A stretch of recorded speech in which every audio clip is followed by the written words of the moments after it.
মক্কার দিকে একটা দাবানল ধেয়ে আসছিল। ওই যে লস অ্যাঞ্জেলেসের দাবানল চলছে না, সব পড়ে ছারখার। আসলে এটা আমাদের জন্য একটা এটা আমাদের জন্য একটা কি শিক্ষার জন্য আল্লাহ তাআলা এই ঘটনা ঘটিয়েছেন। এগুলো এমনি এমনি হয় না, এগুলোর মধ্যে মানুষের জন্য সবক থাকে। ইন্না ফি যালিকা লাযিকরা লিউলিল আলবাব, যেসবের মধ্যে মানুষের জন্য সবক থাকে, শিক্ষা থাকে। পৃথিবীতে এর আগেও এমনটা হয়েছে, একটা পাপের শহর ছিল, নামটা এই মুহূর্তে স্মরণ আসছে না, আপনারা এখনই গুগলে সার্চ দিলে পাবেন, ইতিহাসের বইতে পাবেন। বহু বছর আগে এরকম আর একটা শহর ছিল, লস অ্যাঞ্জেলেস, হ্যাঁ পম্পেও, হ্যাঁ। বহু বছর আগে যেমন, এখন যেমন লস অ্যাঞ্জেলেস, হলিউড, সব তারকারা ওখানে, গুনাহের একটা মহাস্বর্গ ওখানে, সমস্ত মানে দুনিয়ার বহু গুনাহের কেন্দ্র ওটা, বহু গুনাহের একটা কেন্দ্র ওটা। বিশেষ করে যুব সমাজ নষ্টের, যুব সমাজ ধ্বংসের একটা কেন্দ্র ওটা। ওই পম্পেও শহরটাও এরকম পাপের নগরে ছিল।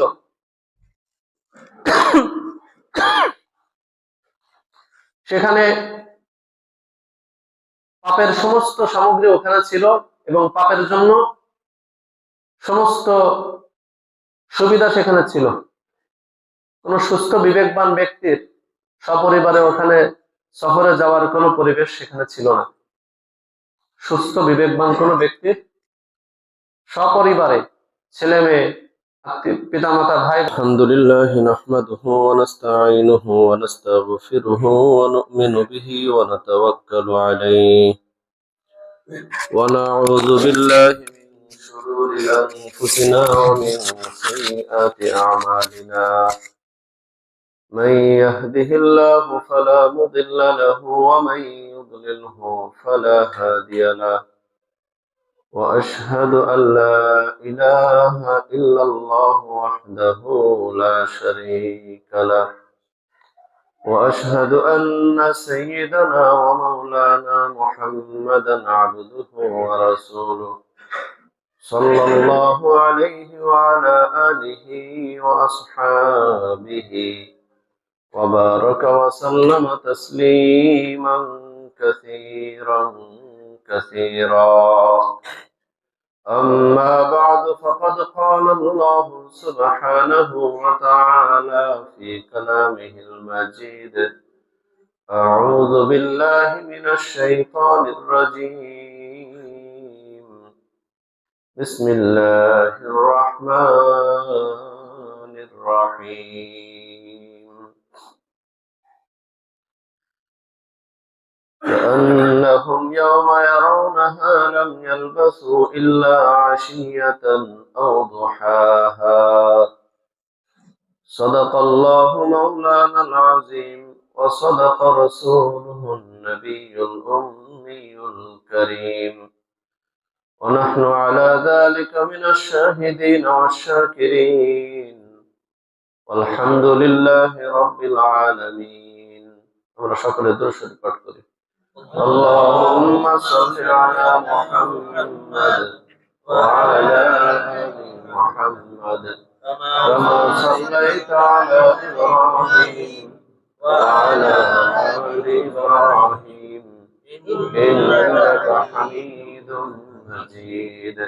اللهم بارك على محمد وعلى آل محمد كما باركت على إبراهيم وعلى آل إبراهيم إنك حميد مجيد. মুহতারাম হাজিরিন, আল্লাহ তাআলার দরবারে শুকরিয়া যে আল্লাহ তাআলা আমাদেরকে জুমার নামাজ আদায়ের উদ্দেশ্যে মসজিদে আসার তৌফিক দান করলেন। সে আল্লাহর দরবারে আমরা শুকরিয়া আদায় করি, আলহামদুলিল্লাহ। আল্লাহ তাআলা দুনিয়াতে মানুষ পাঠিয়েছেন, প্রত্যেকটা মানুষকে একটা নির্দিষ্ট সময় দিয়ে পাঠিয়েছেন। ইলা আজালিম মুসাম্মা, মানুষকে একটা নির্দিষ্ট সময়, প্রত্যেককে একটা নির্দিষ্ট সময় দিয়ে পাঠিয়েছেন, যে সময়ের আগেও কাউকে ডাকা হবে না, যে সময়ের পরে 1 সেকেন্ড তো বহু দূরের কথা, 1 সেকেন্ডের কোটি ভাগের 1 ভাগও সময় তাকে দেওয়া হবে না। তো সীমিত সময়, সময়টা নির্ধারিত। যেমন ইমাম মালিক রহমতুল্লাহ আলাইহি একটা স্বপ্ন দেখেছিল। স্বপ্ন দেখে ওনার খাদেমকে পাঠিয়েছিলেন ইবনে সিরিনের কাছে, বিখ্যাত স্বপ্নের ব্যাখ্যাকারক আল্লামা ইবনে সিরিন রহমতুল্লাহ আলাইহি। ইবনে সিরিন রহমতুল্লাহ আলাইহির কাছে পাঠিয়েছিলেন, যাও যায় এই স্বপ্নটা বলবে, কিন্তু স্বপ্নের স্বপ্ন কে দেখেছে এটা বলবে না। স্বপ্নটা ছিল, উনি স্বপ্নের মধ্যে জিজ্ঞাসা করতেছেন যে আমার মৃত্যু কবে হবে। তো ওনাকে এরকম দেখানো হয়েছে, স্বপ্নের মধ্যে কি এমন দেখানো হয়েছে, 5 আঙ্গুল দেখানো হয়েছে। তো উনি যে খাদেম যে ইবনে সিরিনকে বলছে যে এই স্বপ্নের ব্যাখ্যা কি হবে, ইবনে সিরিন রহমতুল্লাহ আলাইহি বলছে, বলো এই স্বপ্ন কে দেখেছে। না, এটা বলা যাবে না। তো ইবনে সিরিন রহমতুল্লাহ আলাইহি বলছেন যে এই স্বপ্ন বর্তমান জামানায় ইমাম মালিক ছাড়া অন্য কেউ দেখতে পারে না। এবার তুমি বলো কে দেখছে, এবার তুমি বলো কে দেখছে। তখন খাদেম বলছে, হ্যাঁ এটা ইমাম মালিক রহমতুল্লাহ আলাইহি দেখছে। তখন ইবনে সিরিন রহমতুল্লাহ আলাইহি বলছেন, দেখো এটা দ্বারা কোরআনের একটা আয়াতের দিকে ইশারা করা হয়েছে, ইন্নাল্লাহা ইনদাহু ইলমুস সাআ, যে নিশ্চয় কিয়ামত কবে হবে এটা আল্লাহ জানেন। হ্যাঁ, ইন্নাল্লাহা ইনদাহু ইলমুস সাআ ওয়া ইউনাজ্জিলুল গায়সা, কোথায় কখন বৃষ্টি বর্ষণ হবে এটা আল্লাহ জানেন। ওয়া ইয়ালামু মা ফিল আরহাম, মাতৃগর্ভে কি আছে এটা আল্লাহ জানেন। মানে কোন মার গর্ভে কি হবে, হ্যাঁ, কোন মার গর্ভে সন্তান হবে আর কোন মায়ের সন্তান হবে না, কোন নারীর সন্তান হবে আর কোন নারীর সন্তান হবে না, এটা কে জানে, আল্লাহ জানে।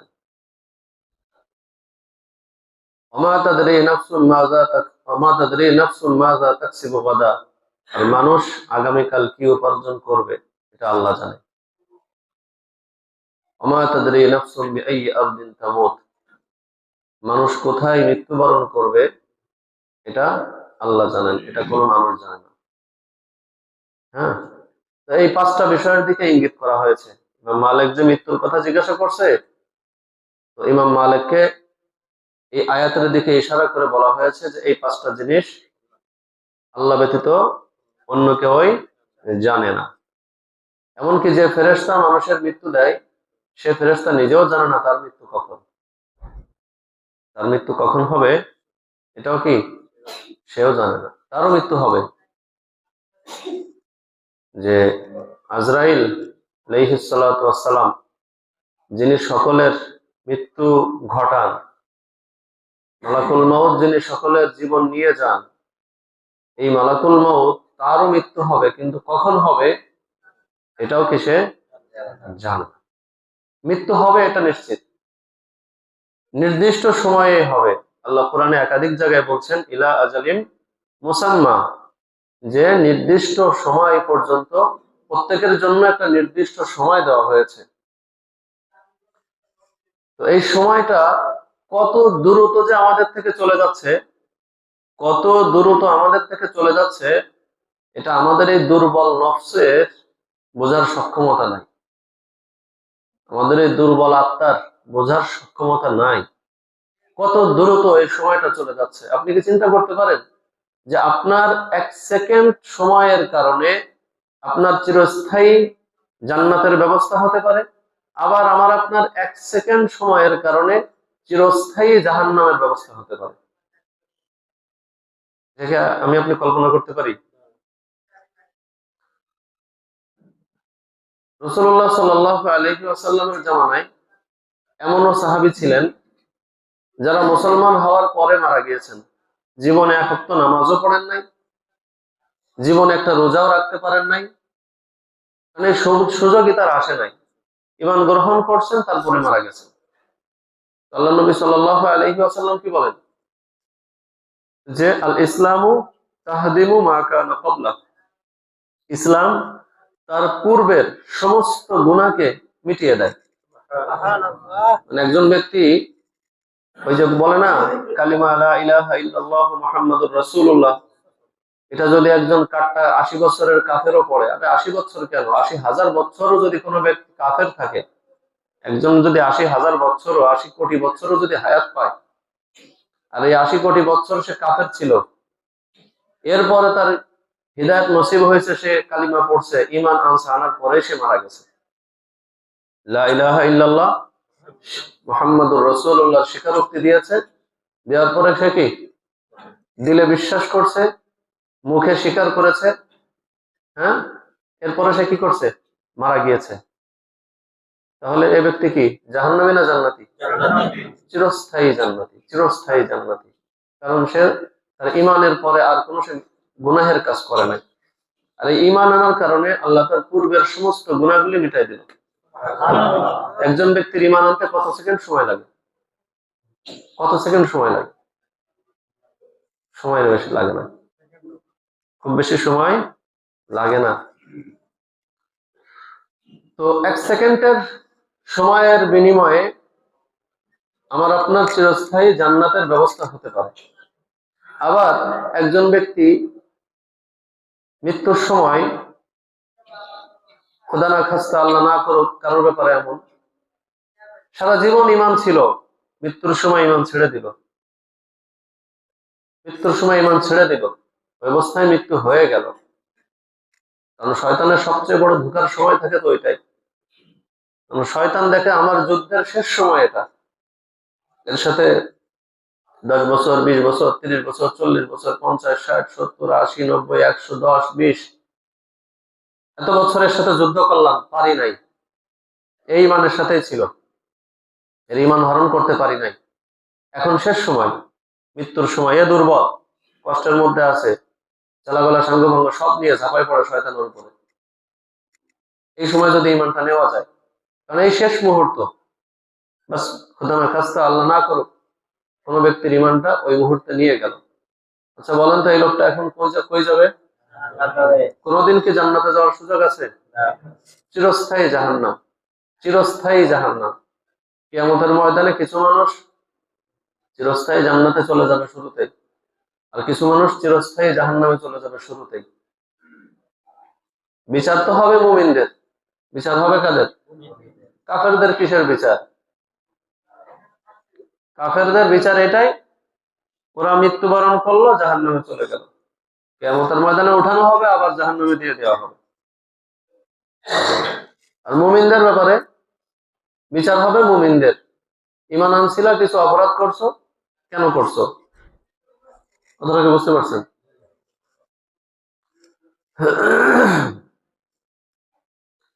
তো আমাদের যে সময় আল্লাহ তাআলা দিয়েছেন, এই সময়ের যে কত মূল্য, এবং এই সময় যে আমাদের থেকে কত দ্রুত চলে যাচ্ছে, এটা আমাদের অনুধাবন করা খুবই মুশকিল, খুবই মুশকিল। সময়ের মূল্য সেই বুঝতে পারে যে 1 সেকেন্ড সময়ের জন্য একটা বাঘের থাবা থেকে বেঁচে গেছে, 1 সেকেন্ডের জন্য সে বাঘের থাবা থেকে কি বেঁচে গেছে। অথবা বিশাল একটা গাছ ভেঙে পড়ছিল, 1 সেকেন্ডের জন্য সে বেঁচে গেছে, মানে ওখান থেকে সরেও গেছে, গাছটাও পড়ছে। এই ব্যক্তি বুঝছে যে তার সময়ের আসলে কত দাম। যে 1 সেকেন্ড সময়ের জন্য মহা একটা বিপদ থেকে বেঁচে যায়, সে বুঝে যায় আসলে 1 সেকেন্ড দেরি হলে আমার কি হতো। যখন স্বচক্ষে অন্য মানুষের মৃত্যু দেখে, অন্য মানুষের বিপদ দেখে, তখন সে একটু অনুধাবন করতে পারে আর 1 সেকেন্ড দেরি হলে আমার কি হতো। অথবা যে ব্যক্তি 1 সেকেন্ড সময়ের জন্য জীবনের মহামূল্যবান কোন একটা কিছু লস করেছে, তার কাছে কিছুটা জানা যাবে যে 1 সেকেন্ডের কত মূল্য। কথাটা কি বুঝতে পারছেন? এই ব্যক্তি কিছুটা অনুধাবন করতে পারে। আর যাদের জীবনে এমন কোনো সময় আসে নাই, এমন কোনো মুহূর্ত আসে নাই, আমাদের মতো মানুষের এই জীবনের মূল্যটা বোঝা খুবই মুশকিল, খুবই সময়ের কদর বোঝা খুবই মুশকিল। তো যাই হোক, আল্লাহ তাআলা আমাদেরকে যে সময়টা দিয়েছেন, এই সময়টা কাজে লাগানোর জন্য দিয়েছেন। আল্লাহ তাআলা আমাদের থেকে চান ইবাদত। দুনিয়ার হায়াতের ব্যাপারে এক আল্লাহর বান্দা লিখেছেন যে আল্লাহ তাআলা বান্দাদেরকে তো দুনিয়ায় পাঠিয়ে পরীক্ষা করছেন। এই পরীক্ষার সময়ে আল্লাহ তাআলা বান্দাদেরকে তার সমস্ত কুদরত দিয়ে সাহায্য করেন। সমস্ত কুদরত, আল্লাহর সমস্ত কুদরত এই বান্দার সাহায্যের অপেক্ষায় থাকে। এই বান্দাকে সাহায্য করবে এই অপেক্ষায় থাকে সমস্ত কুদরত। দেখেন, হযরত ইব্রাহিম আলাইহিস সালাতু ওয়াস সালামকে আগুনের মধ্যে ফেলা হয়েছিল। ইব্রাহিম আলাইহিস সালামকে কি আগুনে সাহায্য করছিল কি করে নাই? আল্লাহর হুকুম ছিল, আগুন আরামদায়ক হয়ে গেছে, ঠান্ডা হয় নাই, আরামদায়ক হয়েছে। ঠান্ডা তো কষ্ট, ঠান্ডায় কষ্ট হয় না? ঠান্ডা হয় নাই, আরামদায়ক হয়ে গেছে। হযরতে মুহাম্মদ সাল্লাল্লাহু আলাইহি ওয়াসাল্লামকে বিভিন্ন সময় বিপদের মধ্যে ফেলেছে কাফেররা। হিজরতের রাতে ওনাকে হত্যা করার জন্য কাফেররা ঘিরে ফেললো। মুহাম্মদ সাল্লাল্লাহু আলাইহি ওয়াসাল্লাম এক মুষ্টি বালু নিয়ে, ওমা রমাইতা ইজ রমাইতা ওয়ালাকিন্নাল্লাহ রমা বলে ফু দিয়ে নিক্ষেপ করলেন কাফেরদের দিকে। আচ্ছা, ওই বালুর কি ক্ষমতা ছিল যে ঘুরে ঘুরে সমস্ত কাফেরের চোখে পৌঁছাবে? সমস্ত কাফেরের চোখে পৌঁছানোর কি ক্ষমতা ছিল? আল্লাহর কুদরত অপেক্ষায় ছিল। মুহাম্মদ সাল্লাল্লাহু আলাইহি ওয়াসাল্লাম নিক্ষেপ করছে, বাতাসের ঘূর্ণায়নে আল্লাহ তাআলা প্রত্যেকের চোখে ঢুকাই দিয়েছে। সব চোখ ডলতেছে, মুহাম্মদ সাল্লাল্লাহু আলাইহি ওয়াসাল্লাম তাদের মাঝ থেকে বের হয়ে গেছে। ইউসুফ, এটা তো একটা পরীক্ষা ছিল, তাই না? ইউসুফ আলাইহিস সালাতু ওয়াস সালামকে জুলাইখা যখন নির্জন গৃহে 7টা গেটে তালাবদ্ধ করে গৃহের মধ্যে তাকে আটকায় ফেলে, ঘরের মধ্যে যখন তাকে আটকায় ফেলে কুপ্রস্তাব দেয়,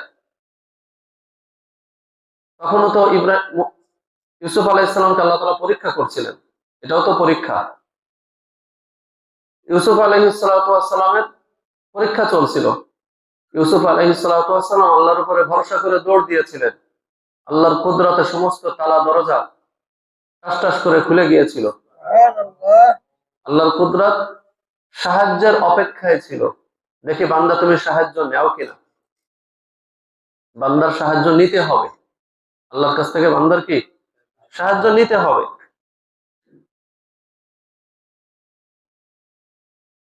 হযরতে রাসূল করিম সাল্লাল্লাহু আলাইহি ওয়াসাল্লামের সাহাবীরা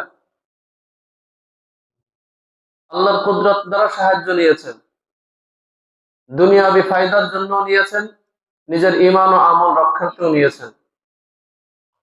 একবার মক্কার দিকে একটা দাবানল ধেয়ে আসছিল। এই যে লস অ্যাঞ্জেলেসে দাবানল চলছে না, সব পড়ে ছারখার।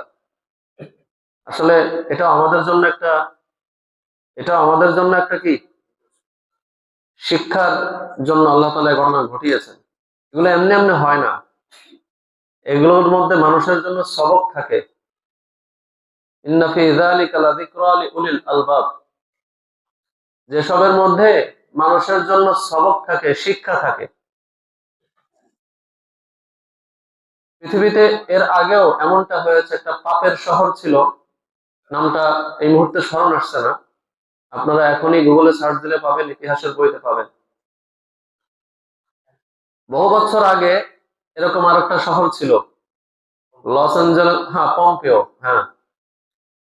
বহু বছর আগে যেমন, এখন যেমন লস অ্যাঞ্জেলেস, হলিউড, সব তারকারা ওখানে, গুনাহের একটা মহাস্বর্গ ওখানে।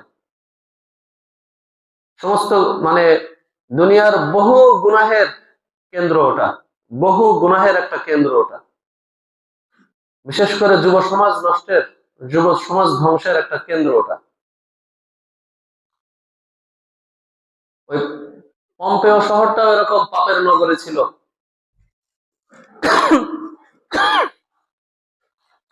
সেখানে পাপের সমস্ত সামগ্রী ওখানে ছিল এবং পাপের জন্য সমস্ত সুবিধা সেখানে ছিল।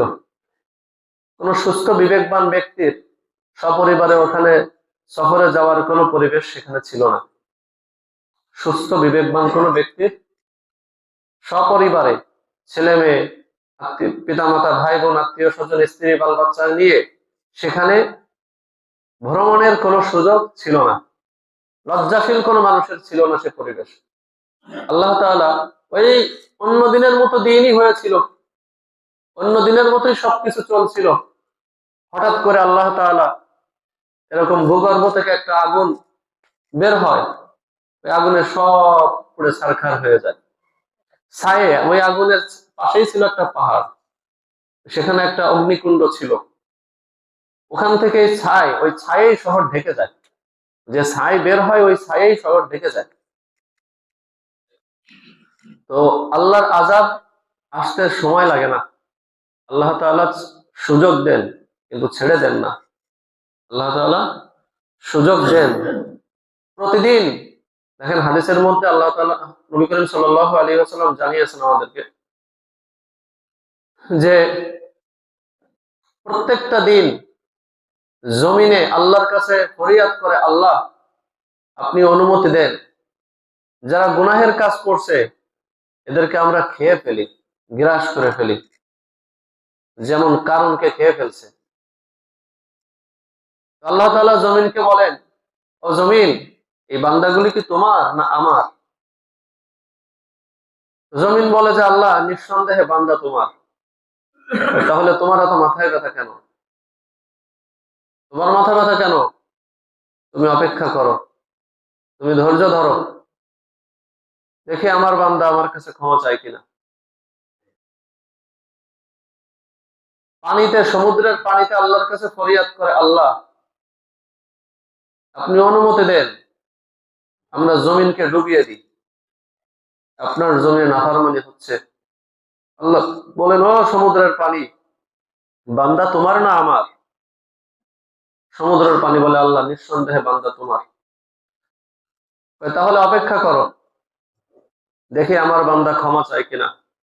হাদিসের মধ্যে আসছে, যখন কোনো বান্দা রাতের বেলা পাপ করে, আল্লাহ তাআলা অপেক্ষা করেন, দেখি আমার বান্দা ক্ষমা চায় কিনা। যখন কোনো বান্দা দিনের বেলা পাপ করেন, আল্লাহ তাআলা অপেক্ষা করেন, দেখি আমার বান্দা ক্ষমা চায় কিনা। যদি ক্ষমা চায় আল্লাহ ক্ষমা করে দেন, ক্ষমা চাইলে আল্লাহ তাআলা ক্ষমা করে দেন। কিন্তু যখন বান্দার পাপের শের পুড়ে যায়, যখন বান্দার পাপ বাড়তেই থাকে, তখন আল্লাহ তাআলা এই বান্দাদেরকে আর ছাড় দেন না, ধ্বংস করে দেন। বান্দাদেরকে কি করে দেন? ধ্বংস করে দেন। পৃথিবীর বহু দৃষ্টান্ত আমাদের সামনে উপস্থিত, বর্তমানেও উপস্থিত। আমরা অনেক সময় আগের অনেক ঘটনা শুনি, এখন তো চোখে আল্লাহ দেখাচ্ছে। আল্লাহ এখন চোখে দেখাচ্ছে না। এগুলো এমনি হয় না, এগুলো এমনি এমনি হয় না। এগুলির পিছনে কারণ থাকে, এগুলির পিছনে আল্লাহর কুদরত কাজ করে, আল্লাহর ক্রোধ, আল্লাহর শাস্তি কাজ করে, আল্লাহর হুকুম কাজ করে। এমনি এমনি হয় না। যাই হোক, আল্লাহ তাআলা আমাদেরকে এসবের থেকে শিক্ষা নেওয়ার তৌফিক দান করুন। তো যে কথা বলছিলাম, আল্লাহ তাআলা আমাদেরকে যে হায়াত দিয়েছেন, নির্দিষ্ট সময় দিয়েছেন, এই নির্দিষ্ট সময়ের মধ্যে আমরা অনেক বাহাদুরি করি। কিন্তু আমাদের ভেবে দেখা উচিত, এই বাহাদুরি চিরদিন থাকবে তো? আমাদের এই বাহাদুরি, আমরা যে বাহাদুরি করছি, যখন মসজিদের মাইকে আজান হয়, আল্লাহু আকবার, আল্লাহু আকবার, না আল্লাহ সবচেয়ে বড়, আল্লাহ সবচেয়ে বড়, তখন আমরা চিন্তা করি আমার খেলা বড়, আমার খেলাটাই বড়, আমি খেলতে চলে যাই। আমি চিন্তা করি আমার ব্যবসা বড়, ব্যবসা বড়, আমি ব্যবসায় লেগে যাই। আমি চিন্তা করি আমার চাকরি বড়, আমি চাকরিতে লেগে যাই। আমি চিন্তা করি আমার চাষাবাদ বড়, আমি চাষাবাদে লেগে যাই। আমি চিন্তা করি আমার ঘুম বড়, আমি ঘুমিয়ে থাকি। আমি চিন্তা করি আমার আড্ডা বড়, আমি আড্ডায় লেগে থাকি। আমি চিন্তা করি আমার অন্যান্য কাজ বড়, আমি সেগুলি লেগে থাকি। কিন্তু আপনি চিন্তা করে দেখেন তো, আপনার এই কাজগুলি চিরদিন থাকবে? থাকবে তো এই কাজগুলি? না থাকবে আপনার কাজ, না থাকবেন আপনি, না থাকবেন আমি, না থাকবো আমি, না থাকবো আমার এই কাজ, থাকবো না, আমিও থাকবো না, আপনিও থাকবেন না। আর যে জমিনের কাজ, না থাকবে এই জমিন, কিছুই থাকবে না। একটা হাদিসের মধ্যে আসছে, বান্দা যদি দুনিয়ার কাজকে বড় না মনে করে, দিনের কাজকে বড় মনে করে, দুনিয়াকে পিছনে ফেলে পরকালকে সামনে রাখে, দুনিয়ার পরকাল যদি একসাথে উপস্থিত হয়,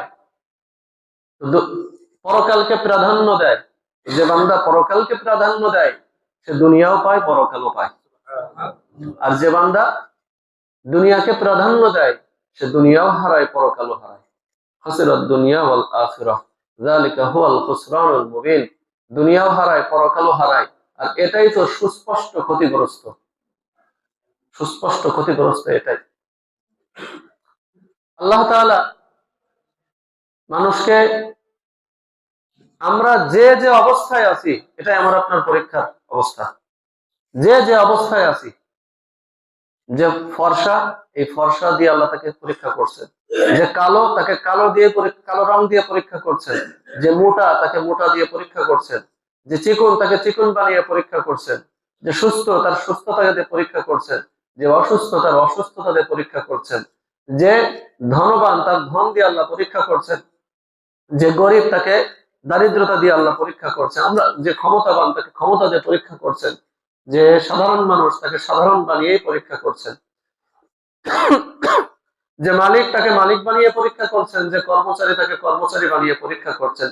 আমাদের প্রত্যেকটা হালাত, প্রত্যেকটা অবস্থা এটা পরীক্ষার বাহিরে না, এটা পরীক্ষা। যার যে অবস্থা, হ্যাঁ, প্রত্যেকের অবস্থাটাই তার জন্য একটা পরীক্ষার অবস্থা, অন্য কিছু না। তো আল্লাহ তাআলা এটা বলছেন যে পরীক্ষার এই হালাতে, পরীক্ষার এই অবস্থায় আমার কুদরত, আল্লাহর সমস্ত কুদরত তোমার, আমার কুদরত তোমার সাহায্যের জন্য অপেক্ষমান।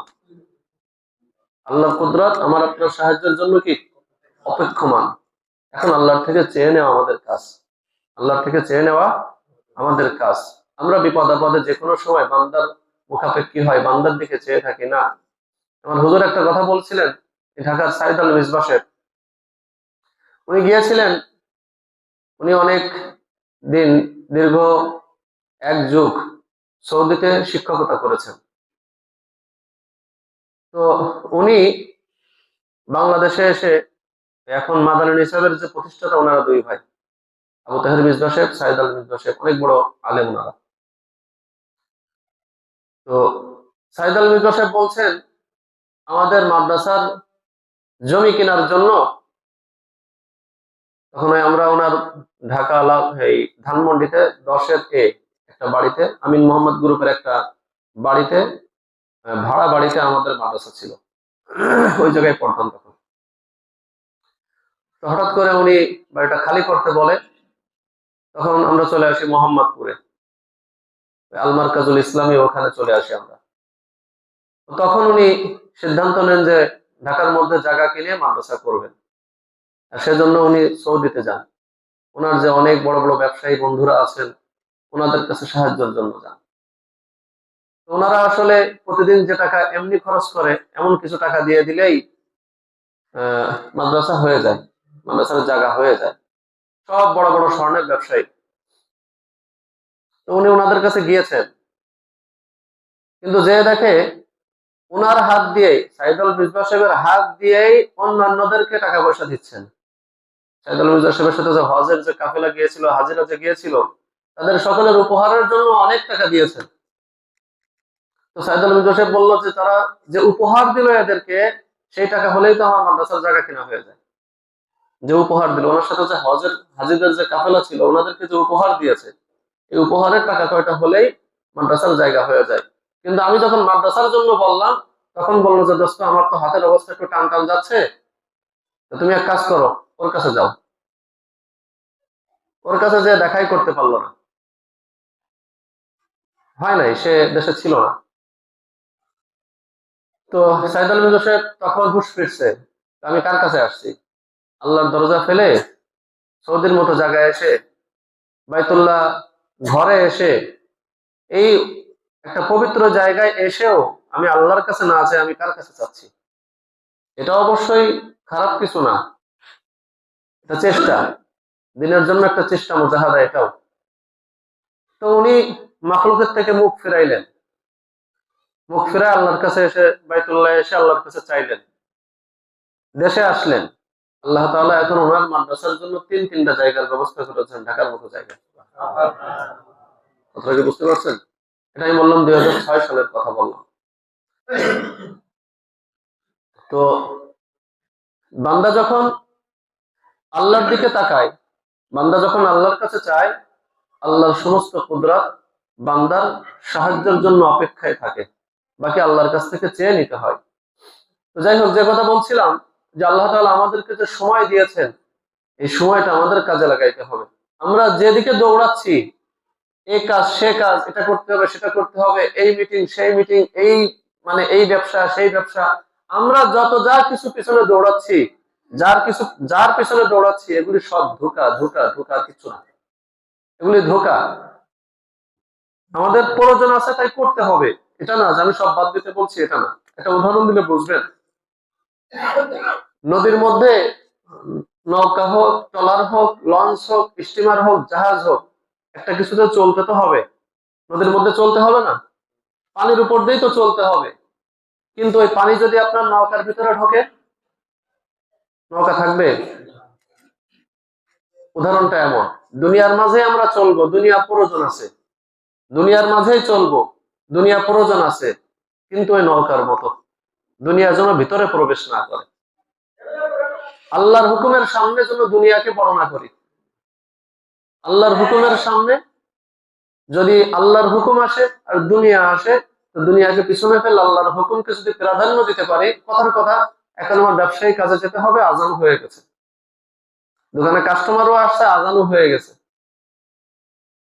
এখন আমি যদি কাস্টমার ছেড়ে মসজিদে যে নামাজ পড়তে যাই, তাহলে বুঝতে হবে আমি আল্লাহর হুকুমকে প্রাধান্য দিলাম, পরকালকে প্রাধান্য দিলাম, আমার ভিতরে দুনিয়া ঢোকে নাই। আর যদি দেখি যে না, কাস্টমারকে প্রাধান্য দিলাম, নামাজ পরে পড়ুন, তাহলে বুঝতে হবে যে ভিতরে দুনিয়া ঢুকছে। তো নৌকার ভিতরে যেমন পানি ঢুকলে নৌকা ডুবে যায়, ওই নৌকা দ্বারা আর ফায়দা অর্জন করা যায় না, ঠিক মানুষের মধ্যে দুনিয়া যখন ঢুকে যায়, তো মানুষ তখন জাহান্নামের দিকে ধাবিত হয়। এজন্য দুনিয়া আমরা ততটুকুই প্রয়োজন মনে করি, ততটুকুই কাজে লাগাই, যতটুকু আমাদের প্রয়োজন। একদিন আল্লাহ নবী সাল্লাল্লাহু আলাইহি ওয়াসাল্লাম বিকাল বেলায় যখন সূর্য ডুবে যাচ্ছে, তখন সাহাবীদেরকে বলছেন, ও সাহাবীরা, আজকের দিনের যতটুকু চলে গেছে, দুনিয়ার ততটুকু শেষ হয়ে গেছে। আজকের দিনের যতটুকু বাকি আছে, কিয়ামতের ততটুকু বাকি আছে। যখন সূর্য ডুবতে থাকে, তখন আর কতটুকু বাকি থাকে? দিনের আর কতটুকু সময় বাকি থাকে? তো কিয়ামত খুবই সন্নিকটে। আমরা দুনিয়ার হায়াতে আছি, আমরা মনে করছি আরো 10 বছর, 20 বছর, 30 বছর, 50 বছর, 100 বছর বাঁচবো। হ্যাঁ, আপনি বাঁচতে পারেন। আপনি যদি 5,000 কোটি বছরও হায়াত পান, আপনি যদি দুনিয়াতে হাজার হাজার কোটি বছর যদি হায়াত পাই, এরপরও কাল কিয়ামতের ময়দানে যখন আমরা উপস্থিত হব, তখন আমাদের কাছে কি মনে হবে? দুনিয়ার হায়াতটা আমাদের কাছে কি মনে হবে? কোরআনের মধ্যে কয়েকটা আয়াত আসছে বিষয়ে। এক আয়াতের মধ্যে কান্নাহুম ইয়াওমা ইয়ারাউনা মা ইউআদুনা লাম ইয়ালবাসু কান্নাহুম ইয়াওমা ইয়ারাউনাহা কান্নাহুম ইয়াওমা ইয়ারাউনাহা লাম ইয়ালবাসু ইল্লা আশিয়াতান আও দুহাহা। এই জাতীয় আরো কয়েকটা আয়াত আছে। ইয়াওমা ইনফাখু ফিস সূর ওয়া নাহশুরুল মুজরিমিন ইয়াওমা ইযিন যুরকা ইয়াতাখাফাতুনা বাইনাহুম ইল্লা বিসতুম ইল্লা আশরা। যখন সিংহায় ফুঁক দেওয়া হবে, কাফেরদেরকে, অপরাধীদেরকে, অনাহশুরুল মুজরিমিন, মুজরিমিন মানে অপরাধী, অপরাধীদেরকে যখন অন্ধ করে দেখবে না, অন্ধ বানিয়ে জমা করা হবে, একত্রিত করা হবে। ইয়াতাখাফাতুনা বাইনাহুম ইল্লা বিসতুম ইল্লা আশরা। তখন তারা আপোষে আলাপ করতে থাকবে, যে ভয়ে ভয়ে ভয়ে অবস্থায় চুপি স্বরে আলাপ করতে থাকবে, আমরা কতদিন দুনিয়াতে ছিলাম, 10 দিন মনে হয়, 10 দিন, এরকম বলতে থাকবে, 10 দিন হয়তো ছিলাম, ইল্লা আশরা, হয়তো 10 দিন দুনিয়াতে ছিলাম। নাহনু আ'লামু বিমা ইয়াকুলুনা ইয ইয়াকুলু আমসালুহুম তরিকাতান ইল্লা বিসতুম ইল্লা ইয়াওমা। তখন নেককার ব্যক্তিরা বলবে যে না, দুনিয়াতে মাত্র একদিন ছিলাম। কয়দিন? একদিন ছিলাম।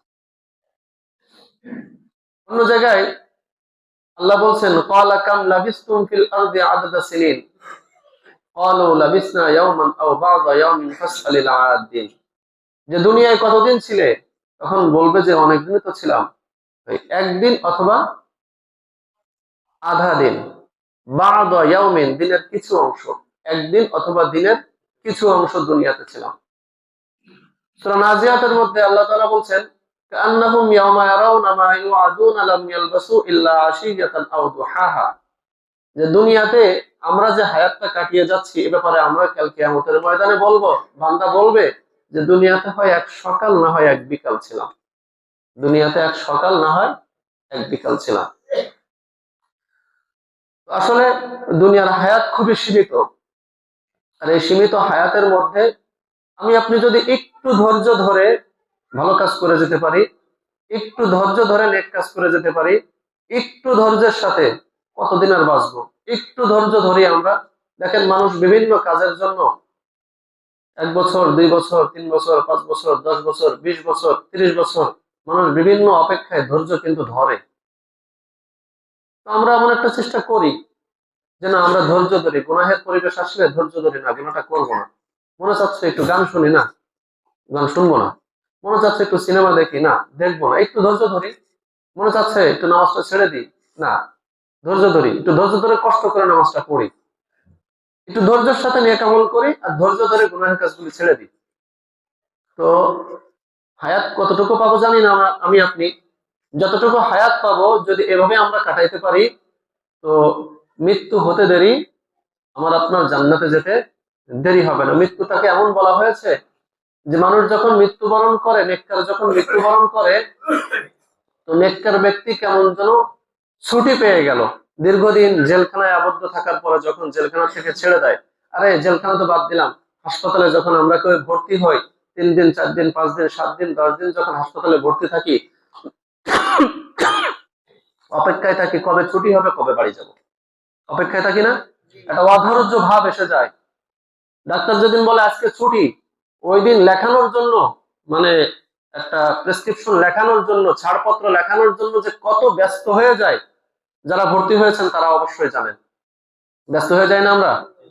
ব্যস্ত হয়ে যায়, মানে 1 সেকেন্ডটাও অনেক লম্বা সময় মনে হয়। এই ডাক্তার এখন আসলে, একটু পরে আসবে, আপনাদের ছাড়পত্র দেওয়া হবে, এখনো আসে নাই, মানে কতবার যে খোঁজ নেই, কতবার যে খোঁজ নেই। তো মৃত্যুটা একজন মুমিনের জন্য ঠিক এমনই। মৃত্যু যখন হয়ে যাবে, কেমন জানি ওই হাসপাতালের থেকে বের হলো, অথবা জেলখানার থেকে বের হলো, অথবা অনেক বড় একটা কষ্টের জায়গা থেকে বের হয়ে এখন সে নিরাপদ শান্তির একটা লম্বা ঘুম দিবে। এই লম্বা ঘুমের থেকে উঠে কালকে আমাদের ময়দানে বিনা হিসেবে হাসতে হাসতে অনন্ত অসীম কালের জন্য জান্নাতে প্রবেশ করবে। এই জন্য আমাকে আপনাকে একটু ধৈর্য অবশ্যই ধরতে হবে, একটু ধৈর্যের পরিচয় দিতে হবে, ধৈর্যশীলের পরিচয় দিতে হবে। আমার আপনার যে হায়াত আছে, যে যৌবন আছে, যে সুস্থতা আছে, যে সময় আছে, এগুলিকে নেক কাজে ব্যয় করতে হবে। আমার আপনার যে অর্থ আছে, এই অর্থগুলিকেও নেক কাজে ব্যয় করতে হবে। আরে অর্থ তো এমন একটা জিনিস, আল্লাহ তাআলা যাদেরকে অর্থ দিয়েছেন, আপনাদেরকে খুব সহজে ব্যবসা করার একটা সুযোগ আল্লাহ দিয়েছেন, খুব সহজে জান্নাত কেনার একটা রাস্তা করে দিয়েছেন আপনাদেরকে, খুব সহজে। যাদের যে পরিমাণ আছে, পরিমাণ দিকে তাকায়েন না, কেউ পরিমাণের দিকে তাকায়েন না। আমাদের যার যা আছে, যার অর্থ আছে, সে মনে করেন এই অর্থটা খুব সামান্য, খুব সামান্যতে আল্লাহ তাআলা অনেক সওয়াব কামানোর একটা ব্যবস্থা করে দিয়েছেন। দেখেন, হযরত উসমান রাদিয়াল্লাহু তাআলা একটা ছোট্ট ঘটনা বলে আমি আপনাদের কাছে আজকে বয়ান শেষ করবো ইনশাআল্লাহ। উসমান রাদিয়াল্লাহু তাআলা দেখলেন যে এক ইহুদি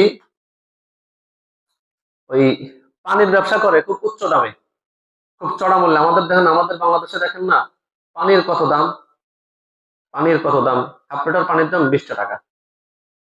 1/2 লিটার পানি, এরা মানে কি হিসাব দিবে আল্লাহ ভালো জানে। সেদিনকে আকিস গ্রুপের এক মানে সম্ভবত ডিলার এই কথাটা বললো যে আধা লিটার পানিতে 10টা টাকা লাভ করে। পানি ফ্রি, বাংলাদেশে পানি তো ফ্রি, ফ্রি পানি জমিন থেকে উঠায় রিফাইন করে দিয়ে দিচ্ছে। এক বোতল পানির দাম 20 টাকা, হাফ লিটার তো। এরা আল্লাহর কাছে কি হিসাব দিবে আল্লাহ ভালো জানে, কি হিসাব দিবে। মানে এদের খাসলা তো ইহুদির সাথে মিলে যায়, ইহুদির সাথে মিলে। দেখেন হযরত ওসমান রাদিয়াল্লাহু তাআলা আনহু দেখলেন যে ইহুদি মানুষের পানির কষ্ট, মানুষের পানি ক্রয় করতে হয়, খাবার পানি ক্রয় করতে হয়। ইহুদি, এই পানির মালিক ইহুদি খুব উচ্চ দামে পানি বিক্রি করে। তো ওসমান রাদিয়াল্লাহু তাআলা দেখলেন আমার তো টাকা আছে, এই টাকা যদি এখন আমি খরচ না করি একদিন তো আমার থেকে এমনি চলে যাবে টাকা। তো আমি যদি এখন আল্লাহর জন্য কিছু করি পরকালে পাবো, জান্নাত কেমন আমার জন্য সব। আর আল্লাহ নবী বলেওছেন যে উসমান আর আব্দুর রহমান ইবনে আউফ আল্লাহর জান্নাত টাকা দিয়ে কিনে নিয়েছে, টাকা দিয়ে, অর্থ দিয়ে কিনে নিয়েছে। তো উসমান রাদিয়াল্লাহু তাআলা আনহু ইহুদিকে প্রস্তাব দিলেন। উনি চিন্তা করলেন আমি যদি এটা কিনে মুসলমানদেরকে ফ্রি দিয়ে দিই আমার কতই না সওয়াব হবে। তো ইহুদিকে প্রস্তাব করলেন যে ভাই এক কাজ করো, তোমার এই কূপটা আমার কাছে বিক্রয় করো, তুমি যা দাম চাবা তাই দেবো, তুমি যা দাম চাবা তাই দেবো। কিন্তু ইহুদি বুঝতে পারে নাই যে ওসমান ও সব দিয়ে হলেও এটা কিনবে, এটা ইহুদি বুঝতে পারে নাই।